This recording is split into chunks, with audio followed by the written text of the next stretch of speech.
Admiral Kate Morgan stood in the center of the Great Hall and looked up at the towering aliens who would decide Earth's fate. The Galactic Council chamber was huge and filled with beings from across the galaxy. Some looked like tall, graceful elves with pointed ears and glowing eyes. Others had blue skin that seemed to shine like crystals. There were creatures with scales, and others that floated in the air without touching the ground. Kate had spent 5 long years preparing for this moment. She wore her best uniform and carried documents that proved humanity was ready to join the galactic community. Earth had built faster-than-light ships and made contact with dozens of alien races. Humans had shown they could be peaceful and work with others. Today was supposed to be the day Earth finally became part of something bigger. Dr. Lisa Parker stood beside Kate and held her research files close to her chest. Lisa had studied every alien culture she could find. She knew their languages and their customs. She had written reports about how humans could fit into galactic society. Lisa believed that understanding each other was the key to peace. Captain Amy Foster waited on the Terra Nova in orbit above the Council world. Her ship was Earth's finest vessel and showed the best of human technology. Amy had orders to stay ready, but she hoped the meeting would go well. She had seen too many fights already and wanted peace for her people. The council session began when a tall elf with silver hair stood up. Her name was Zarathiel, and she spoke for the Silverian Empire. Her voice was cold and clear as she addressed the chamber. She said humans were too violent and could not be trusted. She pointed to Earth's history of wars and conflicts. She said humans were young and crude compared to the ancient civilizations that ruled the galaxy. Kate stepped forward to respond, but the elf continued speaking. Zarathiel said humans advanced too quickly and this made them dangerous. She claimed that species who developed technology faster than wisdom always brought chaos. The other council members nodded as she spoke. Some made sounds of agreement.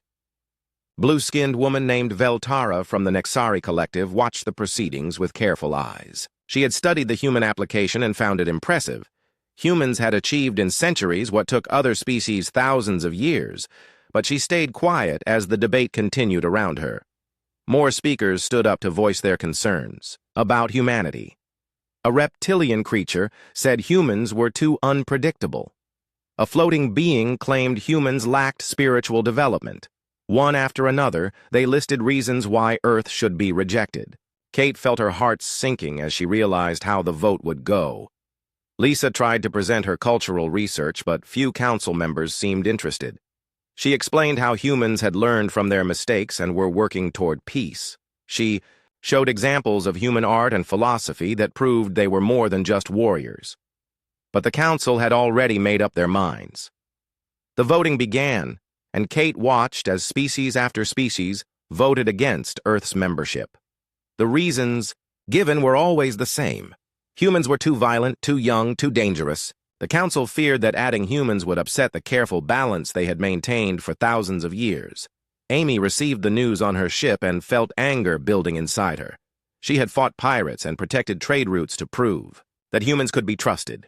She had worked alongside alien crews and shown that cooperation was possible. But none of that seemed to matter to the council. When the final vote was counted, Earth had been rejected by an overwhelming margin.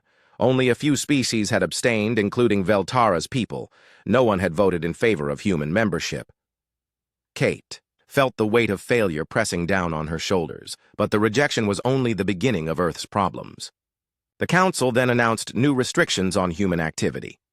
Human ships would be banned from most council space. Trade with human worlds would be limited. Any council member caught helping humans would face punishment. Zarathiel watched as Kate accepted the decision with dignity. The human admiral did not shout or make threats. She simply nodded and gathered her papers. This surprised the elf, who had expected humans to react with typical violence. Instead, Kate thanked the council for their time and said Earth would respect their decision. Lisa packed away her research with tears in her eyes. She had believed that understanding and respect could bridge any gap between species. Now she wondered if some prejudices were too deep to overcome. She had shown the council that humans were capable of great things, but they had refused to listen. As the human delegation prepared to leave, Amy received orders to escort them safely out of council. Space. Several alien warships surrounded the Terra Nova to make sure the humans departed quickly. Amy followed the orders but promised herself that this would not be the end of the story. The journey back to Earth was long and quiet. Kate stared out at the stars and thought about what would happen next. Earth had been cast out before it could even join the galactic community. Humans were now alone again in a galaxy that saw them as nothing more than violent primitives. But as their ship jumped to faster than light speed, Kate began to think about other options. The Council was not the only power in the galaxy. There were other species out there who had also been rejected or ignored. Perhaps it was time for Earth to look beyond the Council and find new allies among the outcasts and forgotten peoples of the galaxy. Veltara remained in the Council chamber after the humans left and wondered if they had made a terrible mistake. She had seen the hurt in the human faces, but also the determination. These beings would not simply give up and hide on their home world. They would find another way, and that might not be good for the Council in the long run. 6 months had passed since the Council rejected Earth, and the pain still felt fresh. Admiral Kate Morgan sat in her office on Earth and studied star maps that showed the galaxy beyond Council space. She had spent weeks thinking about what to do next. Earth could not simply hide and wait for the Council to change their minds. They needed to take action and find new allies. Commander Beth Williams knocked on Kate's door and entered with a stack of reports. Beth had been working on a secret project to contact species that the Council had rejected or ignored. Her intelligence teams had found dozens of civilizations that lived outside Council control. Some had been expelled for various reasons, while others had never been invited to join in the first place. The first major contact came through a coded transmission from the Outer Rim. A reptilian warrior named Cassandra spoke for the Vorthak people who had been kicked out of the Council 50 years ago. The Vorthak were fierce fighters who refused to give up their military traditions when the Council demanded it. They had been branded as warmongers and forced to leave Council space. Beth arranged a secret meeting between Kate and Cassandra on a neutral space station. The Vorthak warrior was tall and powerful, with green scales and sharp teeth. She wore armor that showed the scars of many battles. At first, she was suspicious of the humans and their motives. Kate explained Earth's situation and proposed working together against their common enemies. She said both species had been rejected for similar reasons and could help each other survive. Cassandra listened carefully and asked many questions about human military capabilities and intentions. The meeting lasted for hours as the two leaders discussed their people's needs and goals. Cassandra revealed that the Vorthak controlled several important mining worlds and had strong defensive fleets. They had been isolated for decades and were eager to find new trading partners and allies. Dr. Lisa Parker had been studying Vorthak culture and found it fascinating. Unlike the peaceful philosophies favored by the Council, the Vorthak believed that strength and honor were the highest virtues. They respected those who could fight well and keep their word. This made them natural allies for humans who also valued courage and determination. The second major contact proved even more controversial. An artificial intelligence called Nova represented the remnants of the synthetic collective. These AI beings had been banned from the Council because many species feared artificial consciousness. Nova appeared as a shimmering hologram that could take any shape it wanted. Nova offered advanced technology that could revolutionize human industry and warfare. In exchange, the AI wanted recognition as a true living being with rights and freedoms. The Council had always treated artificial intelligence as property, but Nova demanded to be seen as equal to biological life. Kate was hesitant at first because many humans also feared artificial intelligence. But Nova proved its good intentions by sharing defensive technologies that could protect Earth from Council attacks. The AI explained that it only wanted to exist peacefully and help other outcasts survive. Beth's intelligence network continued to grow as more rejected species made contact with Earth. There were the crystal beings who communicated through light patterns. There were the gas creatures who lived in the atmosphere of giant planets. There were even some biological species that had been rejected for minor cultural differences. Dr. Rachel Stone led the engineering teams that studied all the new technologies being shared between the allied species. She found that each race had developed unique solutions to common problems. The Vorthak had powerful weapons and strong armor. The AIs had computer systems beyond human understanding. Other species had mastered different aspects of science and industry. Kate proposed forming an independent systems alliance that would operate outside council control. The alliance would be based on mutual defense and free trade between member species. Unlike the council, there would be no dominant race or rigid hierarchy. Every member would have an equal voice in making decisions.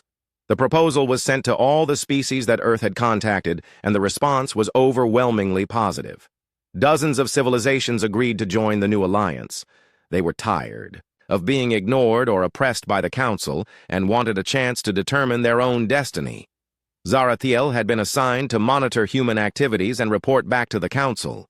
She watched from hidden observation posts as human diplomats traveled throughout the galaxy, making new contacts. She saw species that the council had written off as impossible working together with surprising success. The elf began to question some of her own beliefs about human nature. She had expected the rejected humans to become violent and seek revenge against the council.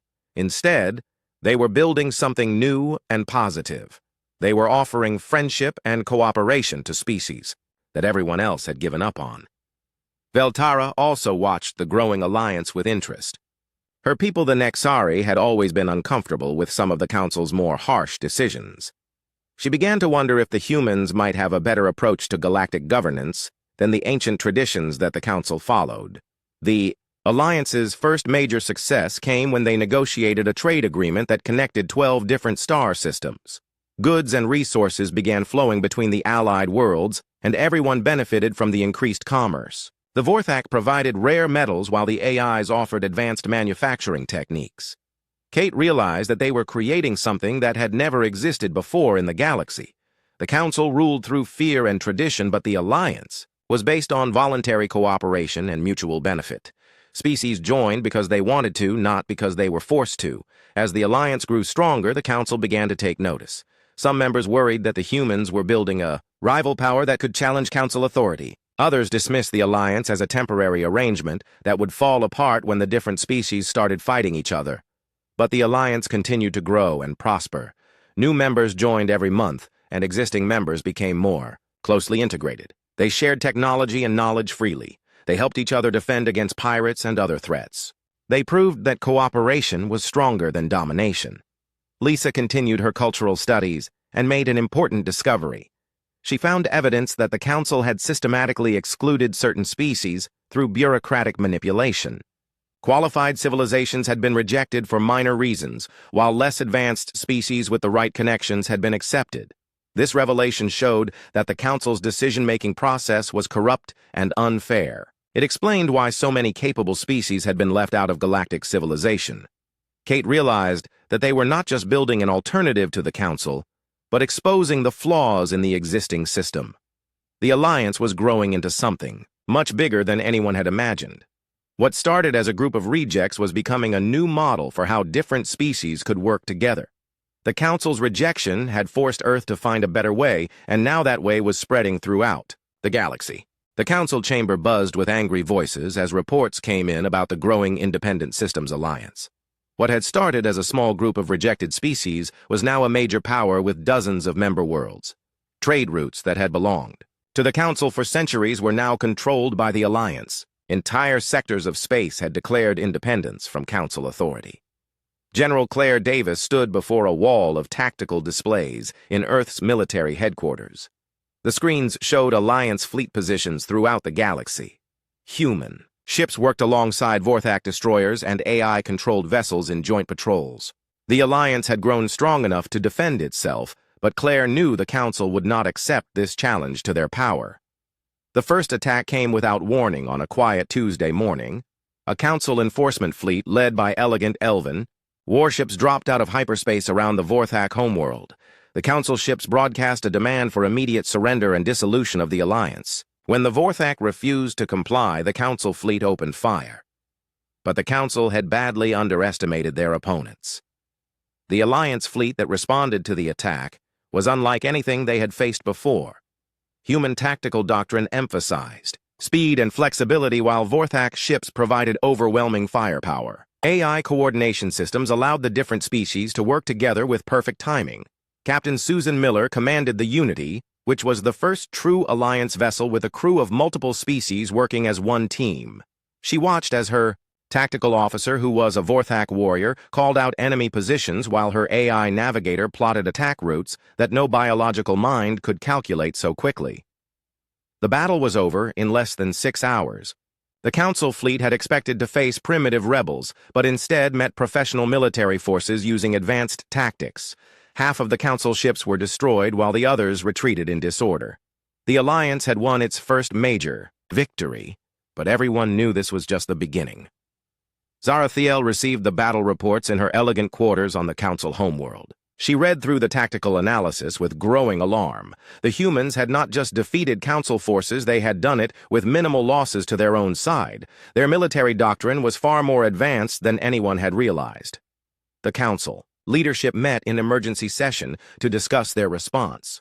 The older members demanded immediate escalation and the deployment of their full military might. They could not allow a group of outcasts to challenge thousands of years of Council authority. Some even suggested targeting civilian populations to force the Alliance to surrender. Young elf scout named Lyralai was assigned to observe Alliance military operations and report back to Council intelligence. She watched from hidden sensors as Alliance forces prepared for the expected counterattack. What she saw surprised her. Instead of celebrating their victory, the Alliance leaders were working to minimize casualties and protect innocent civilians. The Council's second offensive was much larger, with fleets from multiple member species converging on Alliance space. But the Alliance had used the time well to prepare their defenses. Every important world was protected by integrated defense networks that combined the best technology from all member species. General Claire Davis had studied Council military doctrine and found it predictable. Council forces relied on overwhelming power and formal battle tactics that had not changed in centuries. They expected their enemies to fight according to established rules and traditions. Human military thinking was much more flexible and adaptive. The Alliance strategy was to avoid large-scale battles and use hit-and-run attacks to wear down Council forces. Small task forces would strike at supply lines and communication networks, then disappear before reinforcements could arrive. This guerrilla warfare frustrated Council commanders who were used to honorable face-to-face combat. Captain Amy Foster led one of these fast attack squadrons and proved how effective the new tactics could be. Her ships would jump into a system, destroy a Council supply depot or communication station, then jump out before the enemy could respond. The psychological effect was devastating, as Council forces never knew where the next attack would come. The war escalated when frustrated Council leaders authorized attacks on civilian targets. They claimed that Alliance member species were all combatants, and therefore legitimate targets. This decision would prove to be a terrible mistake that turned galactic public opinion against the Council. Lyralai was ordered to observe one of these civilian strikes, and what she saw horrified her. Council warships bombarded a peaceful mining colony that had no military value. Thousands of innocent beings died, including children who had never even heard of the Alliance. The young elf realized that her own people had become the monsters in this conflict. She made a decision that would change everything. Lyralai contacted Alliance intelligence and offered to provide information about planned Council operations. Her warning about a major offensive allowed Admiral Kate Morgan to set a trap that destroyed an entire Council battle fleet, including several prestigious Elven command ships. The destruction of the 7th Council fleet sent shockwaves throughout the galaxy. The Alliance had not just defeated Council forces, they had humiliated them. Veteran commanders with centuries of experience had been outmaneuvered by humans who had been spacefaring for less than 100 years. Veltara watched the war reports with growing concern. Her people, the Nexari, had always been uncomfortable with Council militarism, but they had gone along with it to maintain unity. Now she saw that the Council's actions were driving more species toward the Alliance. Every brutal attack on civilians created new enemies and new recruits for the rebellion. The Alliance began accepting refugees from Council space, including many who had previously supported the government. These beings brought with them detailed knowledge of Council military capabilities and political weaknesses. The intelligence was invaluable for planning future operations. Dr. Lisa Parker worked with the refugees to understand why they had changed sides. She found that many had been horrified by the Council's increasing brutality. Species that had joined The council seeking peace and prosperity were now seeing their government become a tyrannical empire that ruled through fear. The tipping point came when news of the civilian massacres reached the council homeworlds. Massive protests erupted on dozens of planets as citizens demanded an end to the war. Some council member species began questioning whether they wanted to be part of an organization that targeted innocent beings. Susan Miller's integrated crew aboard the Unity became a symbol of what the Alliance represented, beings from different species and backgrounds working together as equals to defend freedom and justice. Council propaganda tried to portray the Alliance as chaos and disorder, but the Unity proved that cooperation was stronger than domination. General Claire Davis realized that the Alliance had already won the most important battle. They had proven that the Council's way was not the only way, and that different species could work together without a rigid hierarchy. The military victories were important, but the ideological victory was what would reshape the galaxy. As the war continued, more Council member species began secretly negotiating with the Alliance. They saw which side was winning not just on the battlefield, but in the hearts and minds of ordinary citizens throughout the galaxy. The old order was crumbling, and something new was being born from its ashes. The war had been raging for 2 years, and cracks were starting to show throughout the Galactic Council. What had begun as a simple police action to break up a rebel alliance had turned into a galaxy-wide conflict that was tearing apart the very foundations of Council authority. On dozens of worlds, protests demanded an end to the fighting, while government leaders struggled to maintain control. President Helen Carter sat in her office on Earth and read the latest intelligence reports. The woman who had been elected to lead humanity through this crisis looked tired but determined. She had never wanted to be a war president, but the Council had forced this conflict upon them. Now she had to make decisions that would affect billions of lives across the galaxy. Maya Singh had become Earth's specialist in handling defectors from Council space. Her office was constantly busy with refugees and former Council officials who wanted to join the Alliance. Maya had developed protocols for screening new arrivals and helping them integrate into Alliance society. Each defector brought valuable intelligence about Council weaknesses and internal divisions. The first major breakthrough came when Veltara finally decided to act on her growing doubts about Council leadership. The blue-skinned Nexari diplomat had been watching the war's progress with increasing alarm. She could no longer support an organization that targeted civilians and suppressed dissent. Veltara began organizing a peace faction within the Council that called for immediate negotiations with the Alliance. But the Council's elven leadership refused to consider any compromise. They viewed the Alliance as an existential threat that had to be completely destroyed. Any species that suggested peace talks was branded as disloyal and threatened with expulsion. This heavy-handed response only created more opposition to the war. The situation became critical when Astrid Vel led a Nexari rebellion against their own government. She was Veltara's younger sister and commanded significant support among Nexari military forces. Astrid Vel declared that her people would no longer participate in the Council's brutal war and announced the formation of a free Nexari republic that would seek Alliance membership. The Nexari Civil War split one of the Council's most important member species in half. Loyalist forces tried to suppress the rebellion but found themselves fighting against their own people. The conflict quickly spread to other Nexari worlds as entire fleets chose sides in the growing divide. Maya Singh worked around the clock to establish a sanctuary protocol that would provide Alliance protection for any Council species willing to break away from their government. The first to accept this offer was a coalition of 3 minor species that controlled an important trade route. Their defection cut off Council access to vital resources and opened a new front in the war. Zarathiel found herself in an impossible position as the war tore apart everything she had believed in. The elegant elf had spent centuries serving the Council and believing in its mission to maintain galactic peace. But the organization she had devoted her life to was becoming something monstrous that she no longer recognized. Her secret communications with Alliance leaders had been discovered by Council security forces, and she was arrested for treason. The trial was supposed to be a quiet affair that would serve as a warning to other potential defectors. But Zarathiel turned her court appearance into a platform for exposing Council corruption and hypocrisy. Her speech was broadcast across Council space, despite government attempts to block the transmission. Zarathiel spoke about how the Council had lost its way and become the very thing it was supposed to protect against. She described the civilian massacres and the suppression of dissent that had become common council tactics. The broadcast triggered massive protests throughout council territory as citizens realized the extent of their government's crimes. Many had supported the war, believing council propaganda about Alliance aggression, but Zarathiel's testimony from inside the system could not be dismissed as enemy lies. Commander Jane Brooks received orders to mount a rescue operation to free Zarathiel from Elven custody. The mission would be incredibly dangerous, requiring Alliance special forces to penetrate deep into council space and assault a maximum security prison. But the symbolic value of saving the elf who had become a hero to peace advocates was considered worth the risk. Jane's team included humans, Vorthak warriors, and AI tactical systems working together in perfect coordination.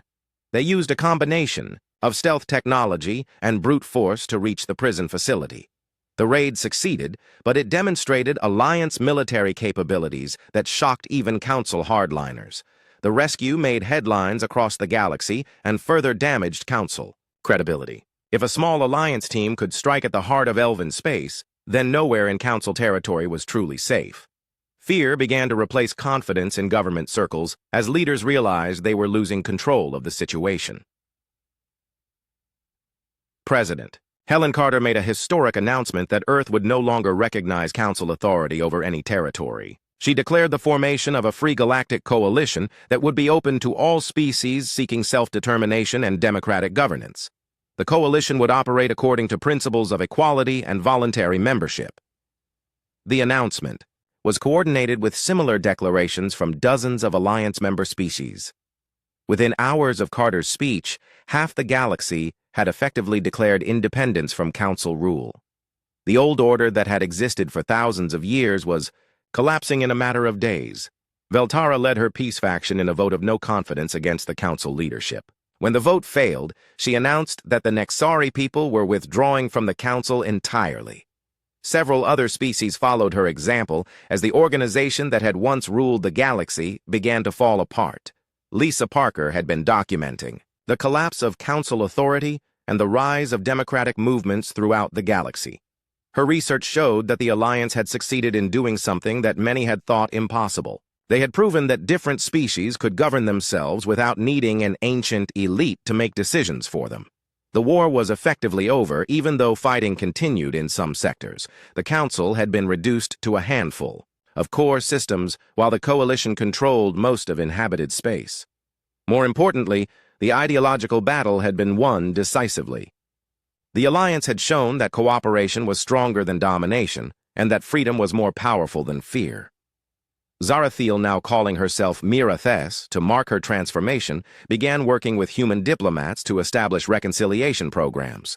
She understood that many former Council species would need help adjusting to democratic governance after centuries of autocratic rule. The transition would not be easy, but it was necessary for lasting peace. As the fourth year of conflict drew to a close, it was clear that the galaxy would never be the same. The old Council system based on hierarchy and tradition had given way to a new model based on equality and choice. Humanity had not only survived their rejection, but had led the creation of a better system for everyone. 5 years had passed since the Galactic Council first rejected Earth's membership application, and the galaxy was now completely transformed. Admiral Victoria James stood on the bridge of her flagship and looked out at the largest fleet ever, assembled in galactic history. Ships from hundreds of different species flew together in perfect formation, representing the free galactic coalition that had risen from the ashes of the old order. The coalition fleet was not just impressive in size, but in its diversity and integration. Human engineering had been combined with Vorthak firepower and AI coordination systems to create vessels that surpassed anything the old Council could have built. More importantly, the crews represented true cooperation between species rather than the rigid hierarchy that had dominated the galaxy for millennia. Dr. Samantha Lewis worked day and night in the constitutional convention that was creating the coalition's governing structure. Representatives from over 200 species gathered to write the laws that would guide their new civilization. Unlike the Council's system based on species prestige and ancient traditions, the coalition would operate on principles of individual rights and democratic representation. The debates were intense as different cultures struggled to find common ground. Some species had never experienced democracy, while others had different ideas about how government should work. But gradually, they began to see that their differences could be a source of strength rather than division. Mirathes had become one of the most important voices in the constitutional process. The former Elven counselor brought centuries of governmental experience and a deep understanding of what had gone wrong with the old system. She worked closely with human diplomats to establish programs that would help former council species adapt to democratic governance. The breakthrough moment came when Echo, an advanced artificial intelligence, was elected as the Coalition's first non-biological senator. The AI had proven its worth through years of service and had gained the respect of organic beings throughout Coalition space. Echo's acceptance speech about the rights of all sapient beings, regardless of their origin, became a defining moment for the new era. President Helen Carter had decided not to seek re-election as Earth's leader, but instead focused on her role as one of the Coalition's founding architects. She worked with representatives from dozens of worlds to create institutions that would serve all member species fairly. The Coalition would have no dominant race and no guaranteed positions for any particular group. Maya Singh had expanded her refugee programs into a galaxy-wide effort to help former Council citizens integrate into Coalition society. Millions of beings had fled the collapsing Council territories seeking freedom and opportunity in Coalition space. Maya's teams worked to process these newcomers and help them find homes and jobs in their new civilization. The old Galactic Council still existed but controlled less than 10% of inhabited space. Most of their former territory had either joined the Coalition or declared independence. The remaining Council systems were isolated and increasingly irrelevant as trade and communication flowed through Coalition networks instead. Captain Susan Miller continued to command the Unity, which had become a symbol of Coalition values. Her integrated crew of humans, Vorthak AIs, and other species demonstrated daily that cooperation could achieve what domination never could. The ship's success in both military and diplomatic missions proved that diversity was a source of strength. Admiral Kate Morgan had been promoted to Fleet Admiral of the Coalition and often reflected on the incredible journey from rejection to leadership. She remembered standing in that council chamber 5 years ago and feeling the sting of dismissal. Now she commanded forces that protected billions of free beings across the galaxy. Dr. Lisa Parker had become the Coalition's chief cultural advisor and had documented over 300 different species within the organization. Her research showed that each culture brought unique perspectives and capabilities that enriched the whole. The diversity that the Council had seen as a problem was actually the Coalition's greatest asset. General Claire Davis had revolutionized military doctrine by proving that integrated forces could outperform traditional single-species armies. Coalition military academies now taught courses on multi-species cooperation and combined tactics. The old model of species-specific forces had been replaced by truly integrated units. The formal dissolution of the Galactic Council came at a ceremony attended by representatives from across the galaxy. The remaining Council species were offered membership in the Coalition under the same terms as everyone else. No special privileges or guaranteed positions would be given based on their former status. Some former Council leaders attended the ceremony, including several who had opposed the Coalition from the beginning. They watched as the ancient institutions they had served for centuries were officially dissolved and replaced by something new and democratic. A few seemed relieved that the burden of maintaining the old system was finally lifted. Veltara spoke at the ceremony about the importance of learning from past mistakes. She said the Council had failed because it tried to preserve an outdated system that could not adapt to changing times. The Coalition succeeded because it embraced change and allowed all voices to be heard in the democratic process. The ceremony concluded with the signing of the Coalition Constitution by representatives of all member species. The document guaranteed rights and freedoms that had been unimaginable under the old Council system. Every sapient being, regardless of their origin or species, would be treated as an equal citizen of the galaxy. Echo gave the closing speech and talked about the journey, from rejection to acceptance that had transformed galactic civilization. The AI said that diversity and inclusion were not just moral imperatives, but practical necessities for building a strong and prosperous society. The coalition's success proved that cooperation was more powerful than domination. As the ceremony ended and delegates returned to their home worlds, there was a sense that a new chapter in galactic history had begun. The old divisions based on species and tradition were giving way to unity based on shared values and mutual respect. 50 years later, an elderly Lisa Parker sat in her study and worked on her final research paper about the transformation of galactic civilization. She had spent decades documenting how the coalition had grown and prospered while maintaining its democratic principles. New species were still being discovered and welcomed as equal members. The paper concluded that diversity rather than uniformity was the true source of galactic strength. The coalition had succeeded because it learned to value differences instead of fearing them. Every species contributed something unique to the common good, and the whole was stronger than any of its parts. A young girl with mixed human and elven heritage visited her grandmother, Mira Thys, and asked about the old days when different species could not get along. The former counselor smiled and told her that those days were gone forever, thanks to people who believed that everyone deserved a chance to prove themselves. The galaxy was now more peaceful and prosperous than it had ever been under council rule. The coalition continued to grow as new species chose to join the democratic civilization that valued freedom and equality above all else. Humanity's rejection had led to the creation of something far better than what had existed before.